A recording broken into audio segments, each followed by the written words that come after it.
Assalamu alaikum, this is Brother Hameed back again with the Muslim Empowerment Institute.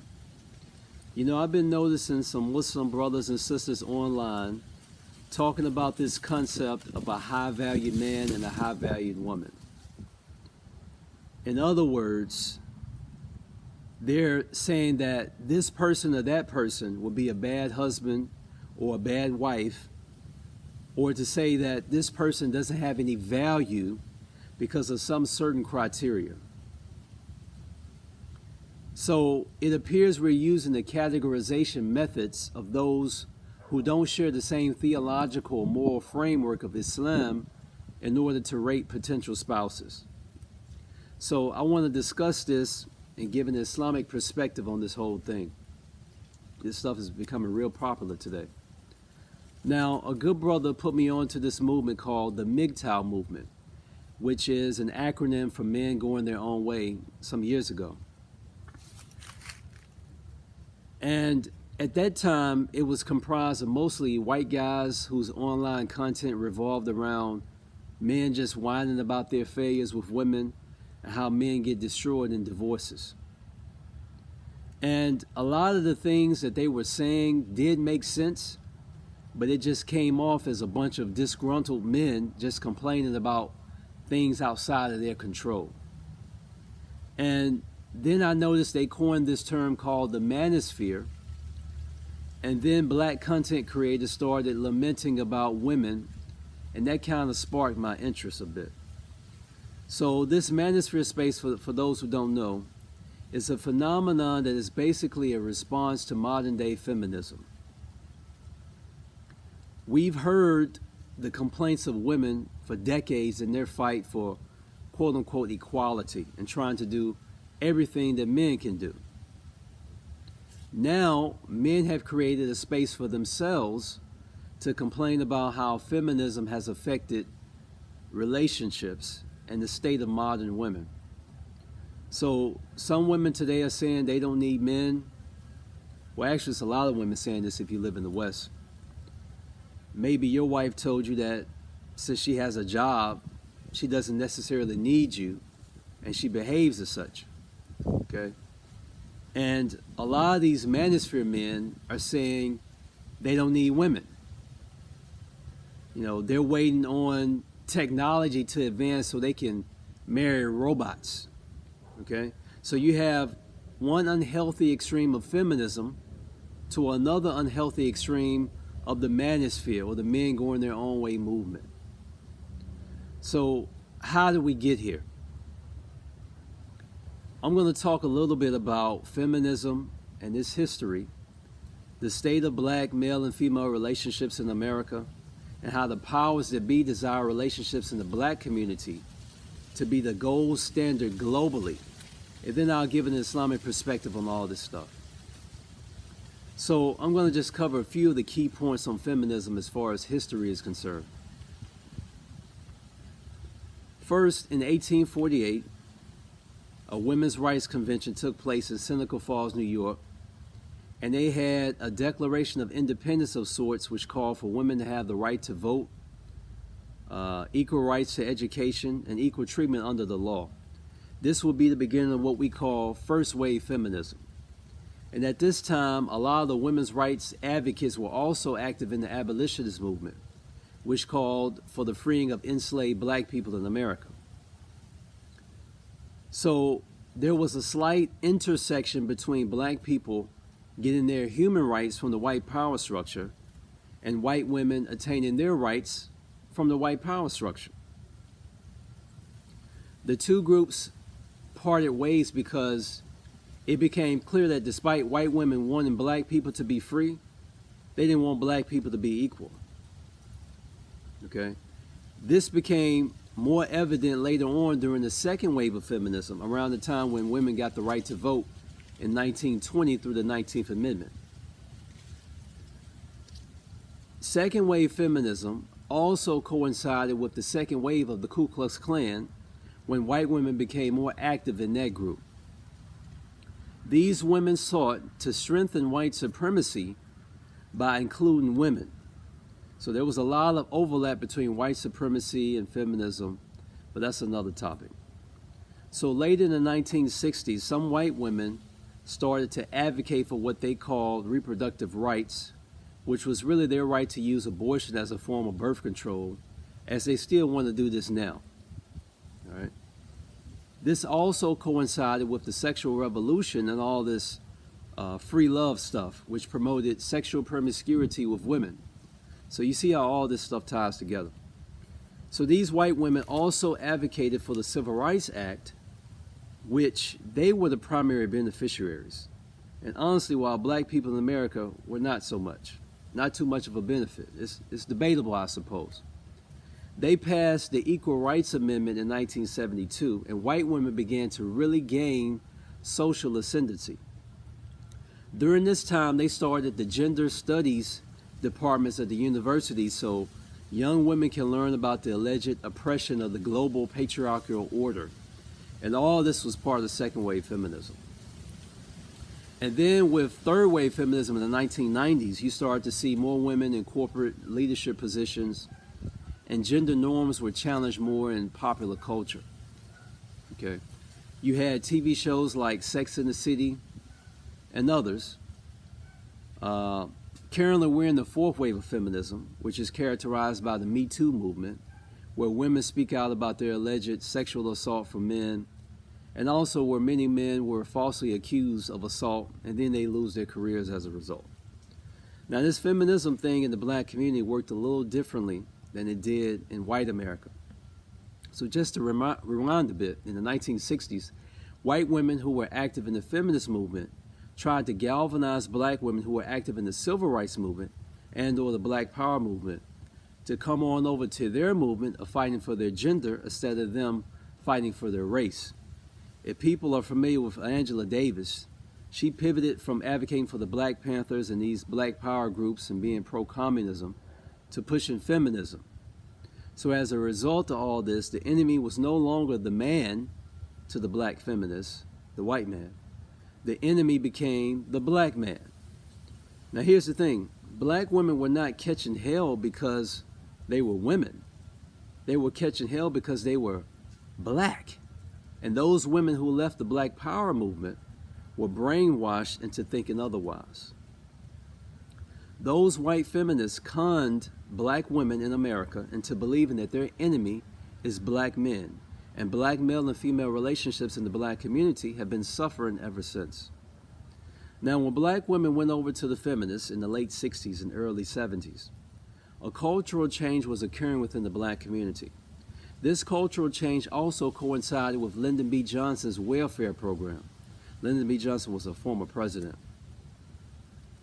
This welfare program helped ruin the black community. It allowed black women to get government assistance on the condition that there was no man in the home. Therefore, you started to see a decline in marriage in black America in the post-civil rights era because the government incentivized it. Black people were more likely to be married in America, even more so than white people, up until around 1970. Marriage rates dropped in the black community around the same time frame that this welfare program was instituted. All of this, also, this coincided with black people being able to progress into white society, to live in white neighborhoods, to go to white schools, because this was supposed to be the end of government-sanctioned segregation. Now, this also coincided with an increased exposure of black people on TV and film. Up to this point, when you saw black people on TV, it was always a black woman who was somebody's maid, or a black man who was afraid of his own shadow, a sidekick, an antagonist, or a victim of brutality. But you started to see depictions of black families like Good Times, the Jeffersons, and others. This was basically more of a positive depiction of black families that was never seen on TV before. And you also had something called black exploitation films, where some of the more popular films depicted black men as these super studs, pimps, and drug dealers, and black women was depicted as these supercharged, foul-mouthed prostitutes. Basically, black folks were depicted as the dredges of society, and black communities were depicted as these hotbeds for drugs, violence, and crime, all on the behest of white liberals. These roles were played by people who were classically trained actors from renowned institutions like Juilliard and others. And the pimp and prostitute were usually the heroes. And black people were watching these films, they wanted to be just like them. So these negative depictions of black people on TV has only increased in the current era. Now you have depictions of these girly men on almost every black TV show, even the white TV shows for that matter. And the black man is effeminized, hiding behind the women, while the black women are always traumatized by black men usually. Or she's angry, masculine, loud, overweight, overly sexual, and beating up all the men in fight scenes. She's living single, which is a name of a black TV show in the 90s, sleeping around, or she's single with her girlfriends, which is another black TV show in the early 2000s, or she's the woman king that's fighting black men, or like in the Harriet Tubman biopic, a white slave catcher saved a black woman from being killed by a black slave catcher, or she's a black superhero who's a protector of Wakanda. All right. Now, as a result of the feminist lies, distortions, and propaganda, men have said enough is enough. So the Manosphere is a response to all this, and it has caused men to reevaluate contemporary relationships along with the current state of modern women. Now, that's a great segue into relationships within the black community. For those people who are not black American, if you really want to understand the bleak future of modern relationships, you have to first delve into the state of relationships within the black community, which is the model that the powers that be want to spread all over the earth. Now, when I grew up, popular culture indoctrinated me with the idea that the black woman is the most disrespected, unprotected woman on the face of the earth, like Malcolm X said one time. I was taught that men should cater to women, work hard to make women happy, and compete for women. All right? This type of stuff was put into the lyrics of R&B music from the 1960s all the way through the 90s. And honestly, this was just their way of trying to sell to black women, to get them to buy records and go to concerts. So, from my understanding, I thought as long as you're kind and respectful to women and treat them like queens, then you're guaranteed to receive reciprocal treatment, and they'll reward you with respect, honor, and appreciation. Unfortunately, it doesn't really happen like that in reality. I noticed that most of the girls in school were interested in the guy in the class that was the class clown, or the athlete, or even the one that was in and out of juvenile detention facilities. They didn't necessarily want the safe choice. They wanted the dangerous choice, the risky choice. Meanwhile, as far as the young black boys who weren't into this stuff, maybe they weren't into sports as much. Maybe they had diverse interests. It wasn't just basketball, football, and gangster rap with them. These boys were seen as too nice for the black girls to be interested in, or too boring. They were lame, or they were put in the friend zone, or they were seen as a play brother. So later, these young ladies ended up having out-of-wedlock children, sired by, according to them, these good-for-nothing men, the deadbeats, whom they chose to father their children. So these women realized how terrible a mistake they made with their poor choices in men, which was highly influenced by popular culture. The powers that be through film, TV, and music spent years making the gangster, the drug dealer, and the super stud into a desirable mate for black women. So in this case, life imitated art. They view what we call in the black community the Pookies and Ray Rays as these alpha males, but now it would seem that they want that good guy that they ignored when they were younger, because that good guy represents stability, safety, and security. But in reality, they don't want that good guy. They don't respect him. They can't respect him.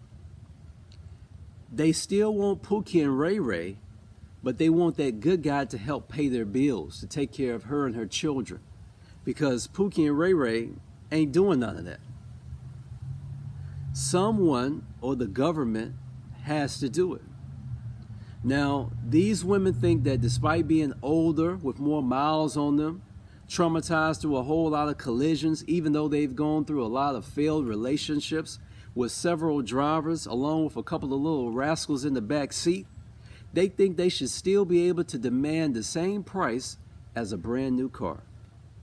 They think they should still be able to land a high-valued man.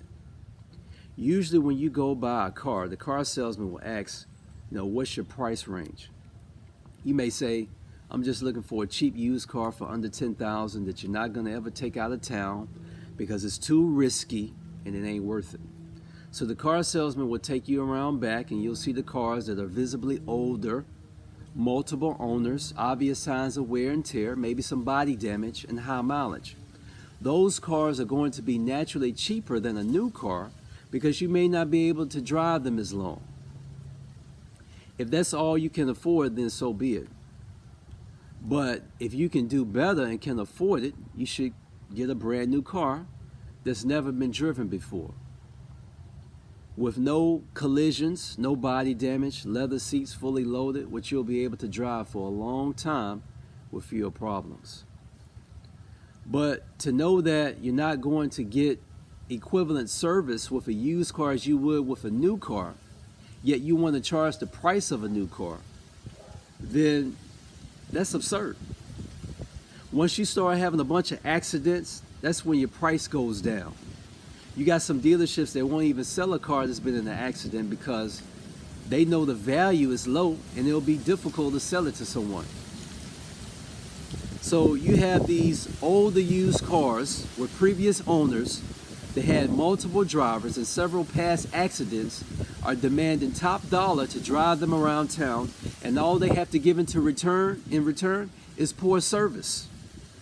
Modern women seem to want from men what they're not willing to give in return. It's just a bad, one-sided deal.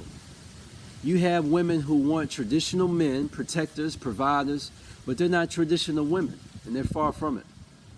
And some of these women that weren't interested in marriage when they were younger, they were more interested in their careers and traveling and living their best life and living hot girl summer, winter, spring, and fall.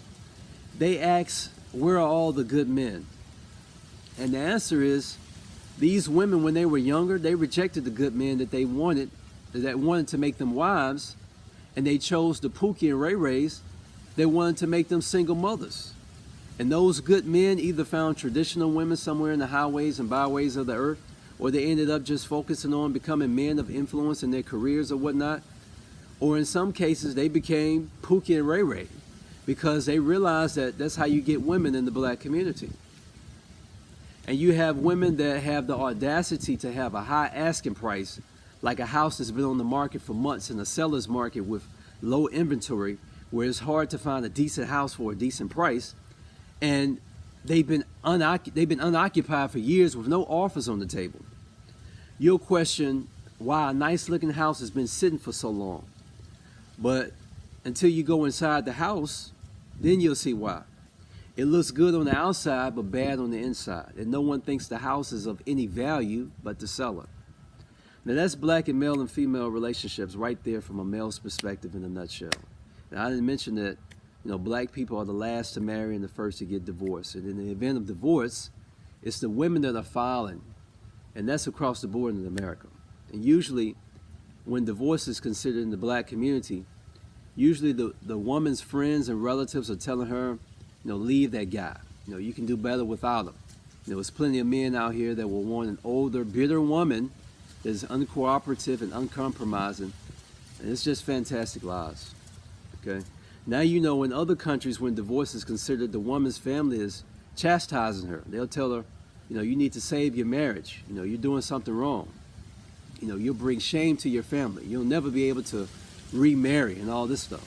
So go figure. Now I'll talk briefly about what Islam says about all this.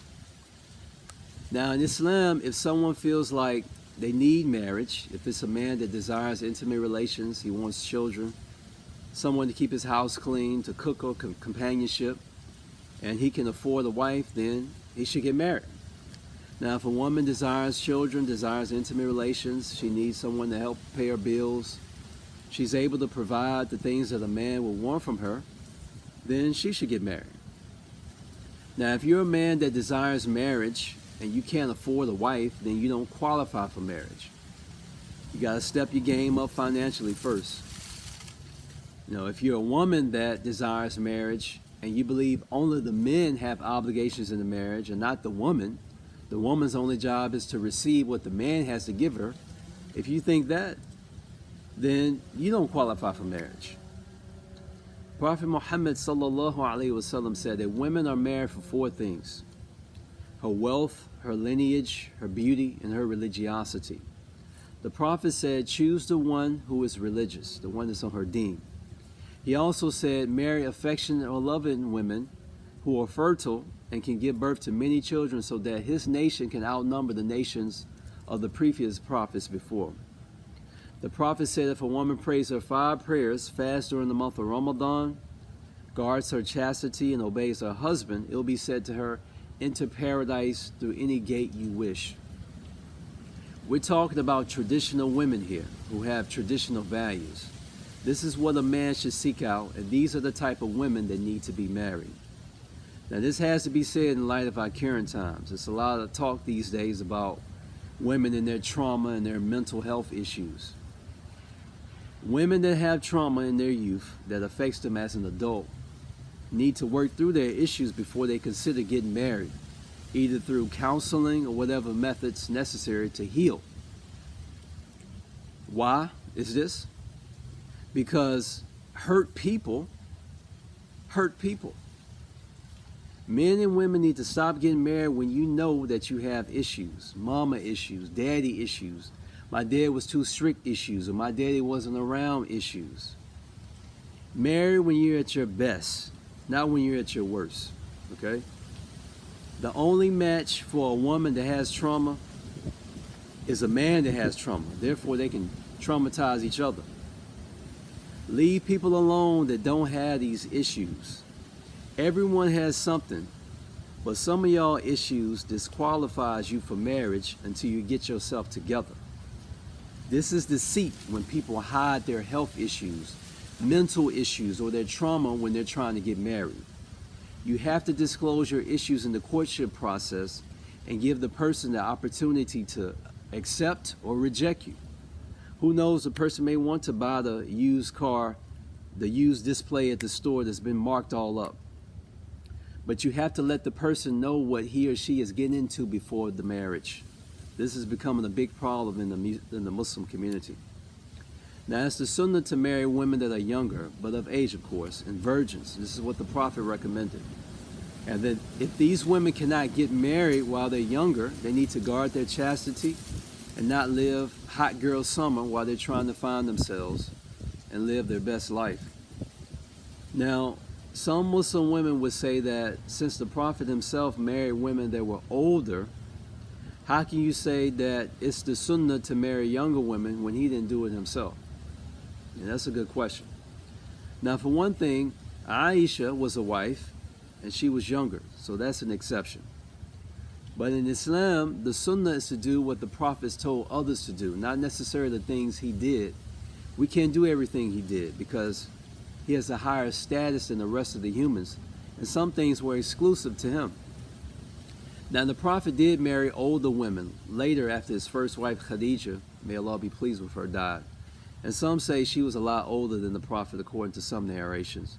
But there are also narrations that say that she was closer to the Prophet's age. Allah knows best. But he did marry older women. However, he married them in polygyny. So yeah, a Muslim man can marry older women, but the sunnah is for him to marry more than one. All right? Sometimes older women, and older is all relative sometimes, they may be more difficult to deal with and uncompromising, and older women generally have higher standards than younger women. They have the higher standards that they should have had when they were younger. So it's like, why do you have such higher standards now when you've aged out of the sexual marketplace? That's a Manosphere term. And then younger women are going to be more fertile. Okay? The powers that be want women to delay having children, so when they're older and they want to finally settle down, they can't have as many children at this point. This is why women need to get married when they're young. Infertility can decrease a woman's marital options. You have women that don't have children and don't want men who have children, and want men who don't want children. That lets you know how far astray people are in these days and times. Now, as far as single mothers are concerned, I know the Manosphere hates these types of women. All right. If you didn't know, most black children born in America are born out of wedlock. And it's totally the norm in black American culture. It's even celebrated. Now, the Prophet married a widow, Khadijah, and it said that she had at least 2 to 3 children previously before having the children that she had with the Prophet.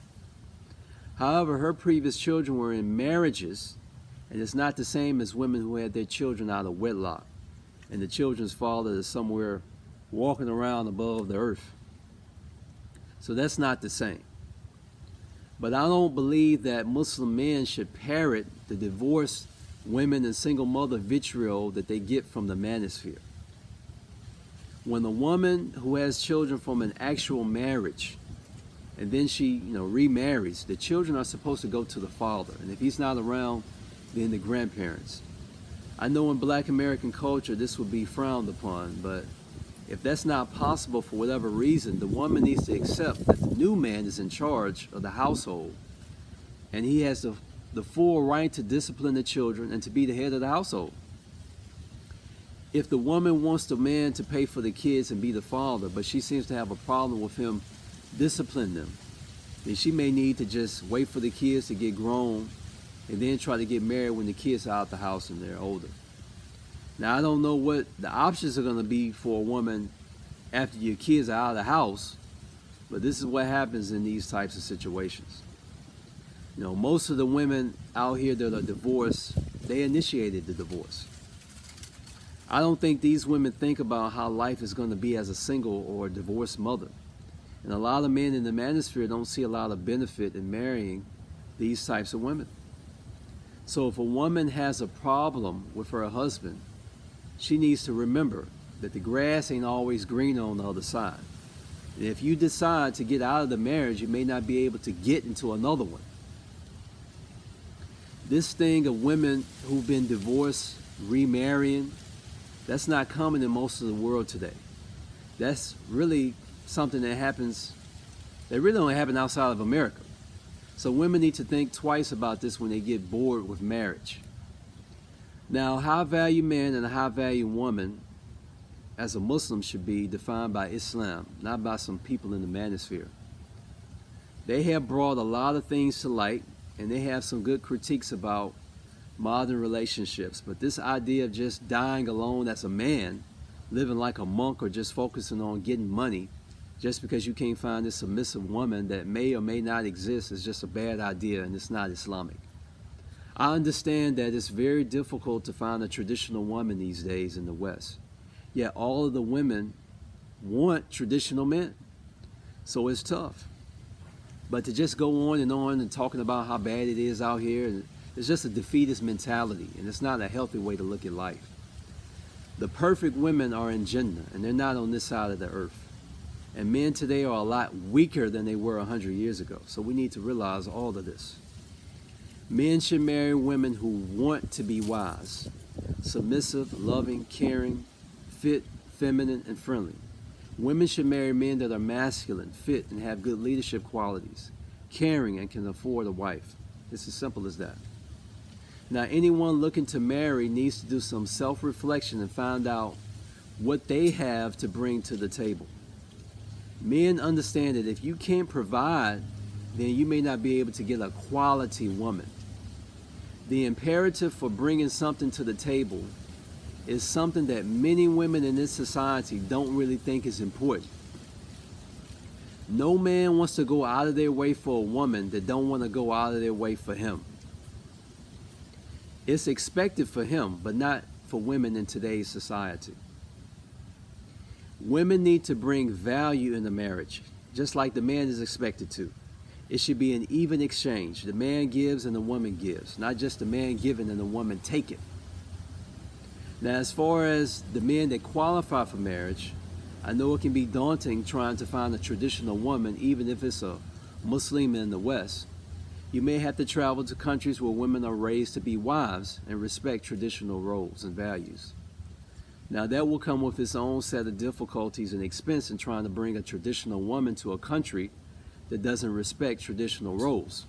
It's highly probable that once this traditional woman gets accustomed to your society, she may convert and just turn into everyone else. So that's something to be aware of. And for women who think that despite their mileage, their past collisions with obvious body damage, that they still deserve a high-value man, then I think they're just crazy. And they need to lower their standards to someone that would qualify for, that they would qualify for. And in closing, I don't believe people should ask Allah for a good spouse. I recommend people ask Allah to put themselves in a situation to where they would qualify for a good spouse. If you work on being high value yourself, not according to your standards, but according to the standards of the high value spouse that you hope to marry, then inshallah, Allah subhanahu wa ta'ala will bless you with the one that is meant for you to be with. The work begins within. Allah will not change the condition of a people until they change the condition within themselves. This is how change occurs. Until next time, Assalamu alaikum wa rahmatullahi wa barakatuh.